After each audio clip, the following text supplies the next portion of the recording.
Drug agency को Bollywood star के बेटे की गिरफ्तारी पर कई हलकों की तरफ से शदीद खफत का सामना है। महाराष्ट्र की हुकूमत में शामिल नेशनलिस्ट कांग्रेस पार्टी ने आर्यान खान की गिरफ्तारी से मुतालिक पूरा केस जाली करार दिया।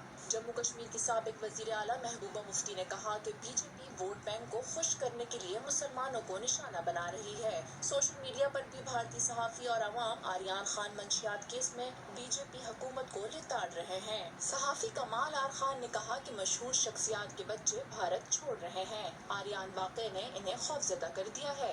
एनसीबी को केस में मंशियात रखने या इसके इस्तेमाल के हवाले से कोई सबूत नहीं मिले। कोड ऑफ क्रिमिनल प्रोसीजर की दिफा 436 के तहत पहली ही तारीख में आर्यान को जमानत दी जानी चाहिए थी, लेकिन इसका फैसला अब 20 अक्टूबर को किया जाएगा। केस ने नए इल्जामात को जन्म दिया है कि भारतीय हुकूमत मुल्क के सबसे बड़े मुसलमान अदाकार के बेटे को सिर्फ उनके मजहब की वजह से हिरासा कर रही है। 2015 में मोदी के इक़्तिदार में आने के बाद शाहरुख खान को मुल्क में बढ़ती हुई मजहबी अदम बर्दाश्त के खिलाफ बात करने पर बीजेपी ने मुल्क दुश्मन करार दिया था।